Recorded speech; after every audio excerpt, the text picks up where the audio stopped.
All right, let's dive into Daniel chapter 3, the fiery furnace showdown. We're going to go deeper than just the Sunday school version here.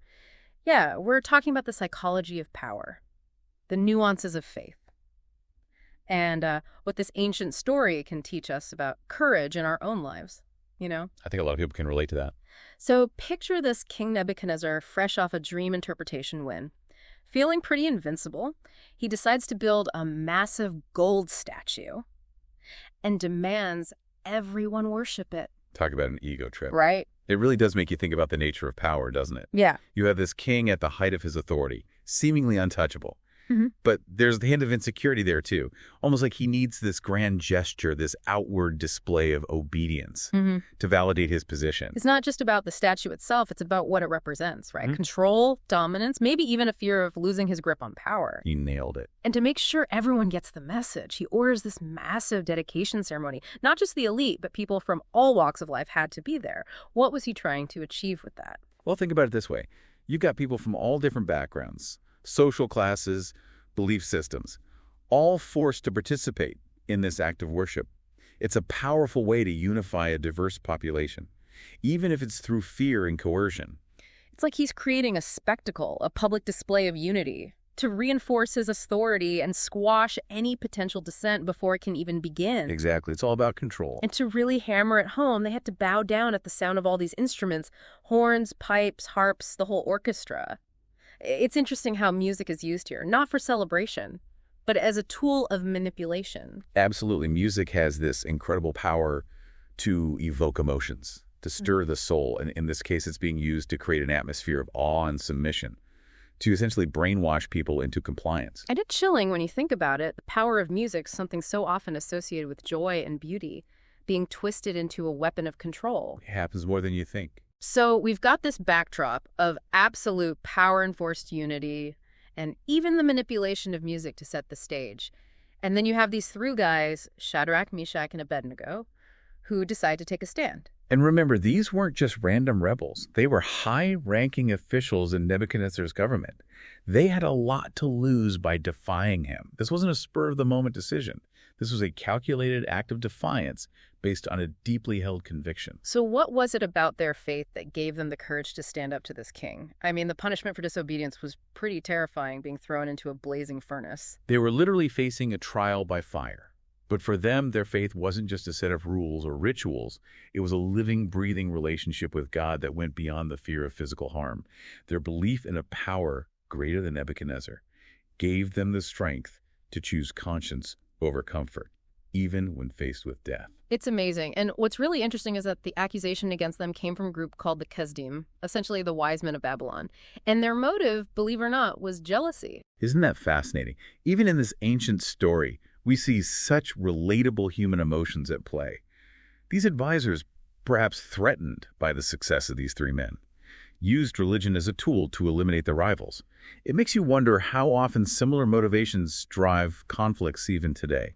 Yeah, it's a reminder that even in matters of faith and principle, personal agendas and power struggles can creep in. Sadly, yeah. So the king hears this accusation, and the text says he flies into a raging fury. He orders the furnace to be heated 7 times hotter than usual. It's almost like he's trying to match the intensity of his anger with the heat of that furnace. I think you're right. This wasn't just about punishing disobedience.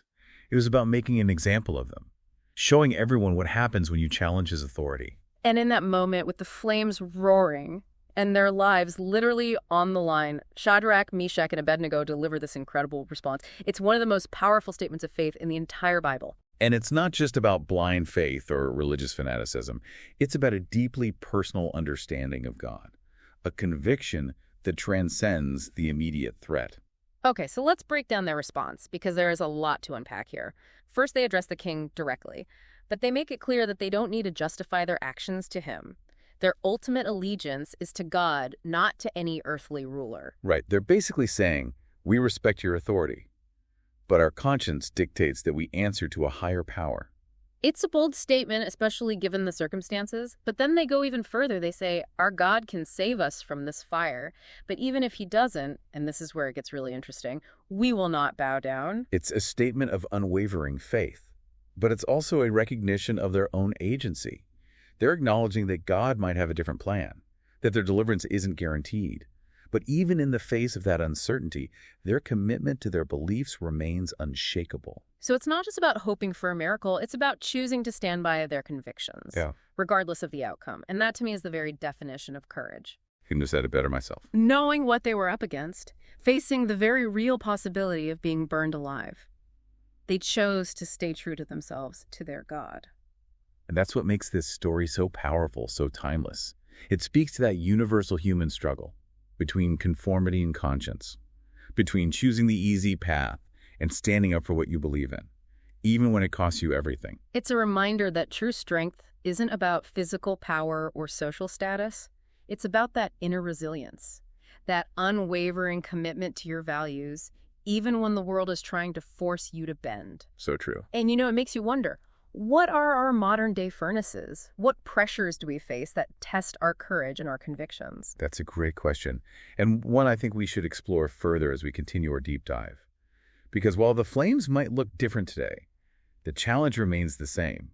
Will we stand by our principles even when it's difficult, even when it's dangerous, even when it seems like the whole world is against us? Right, and that's something to really think about. It's easy to admire Shadrach, Meshach, and Abednego from a distance. But their story really hits home when you start thinking about the pressures we face in our own lives. What would your fiery furnace look like? That's where this ancient tale becomes surprisingly relevant. We might not be facing literal flames, but the heat is definitely on in different ways. Think about the pressure to conform, to fit in, to go along with the crowd, even when it goes against what you believe.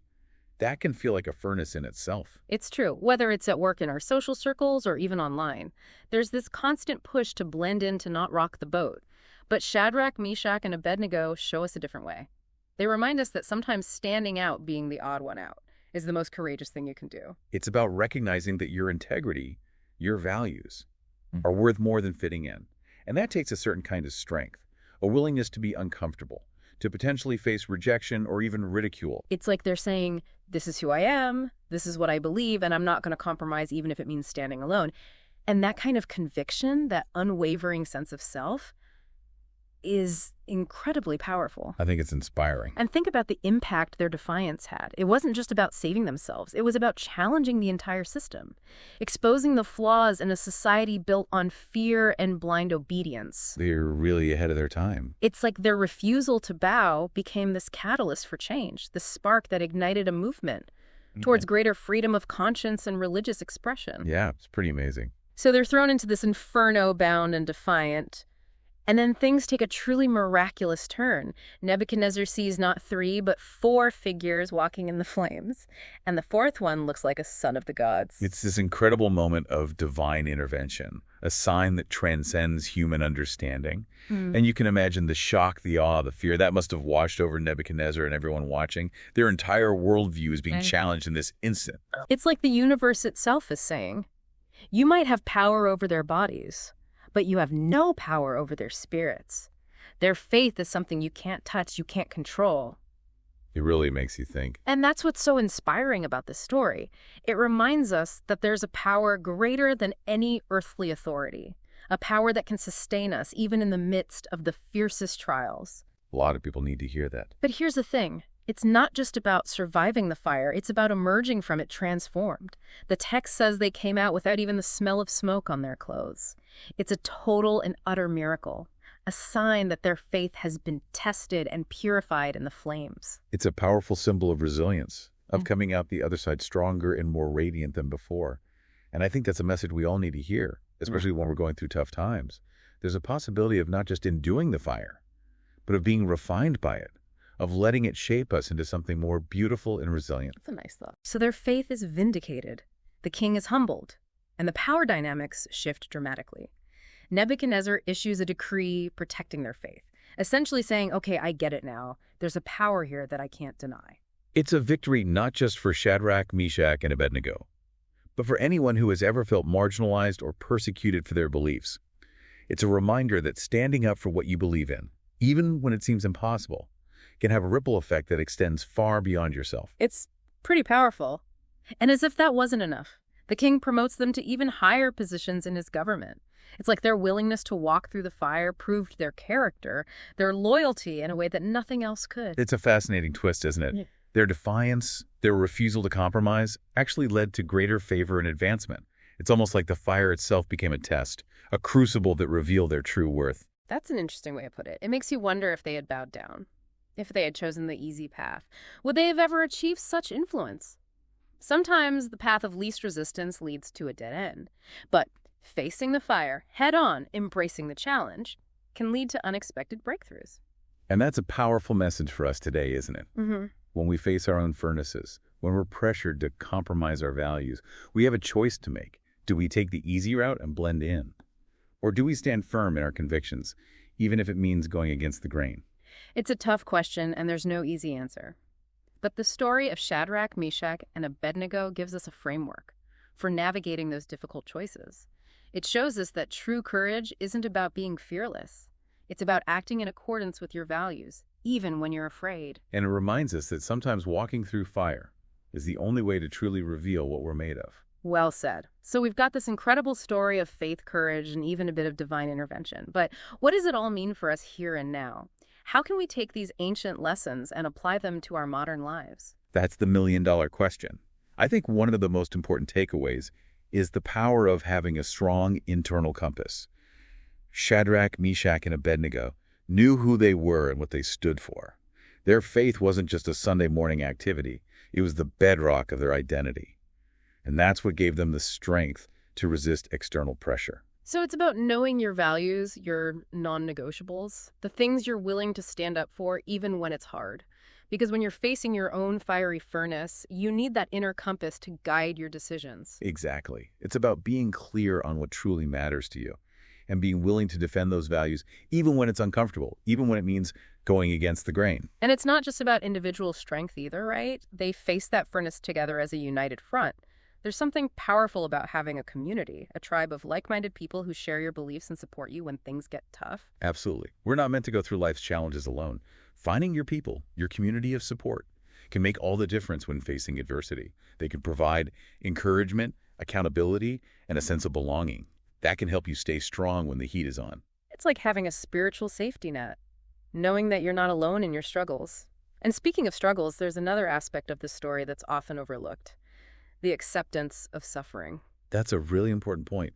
Shadrach, Meshach, and Abednego didn't deny the possibilities of suffering. In fact, they were prepared to die for their faith. They understood that following their conscience didn't guarantee a life of ease and comfort. So it's about having realistic expectations.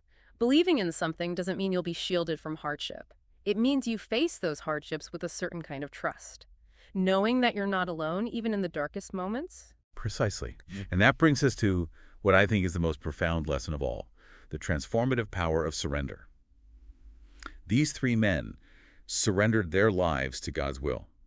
They trusted that even if they perished in the flames, they would ultimately be vindicated in His eyes.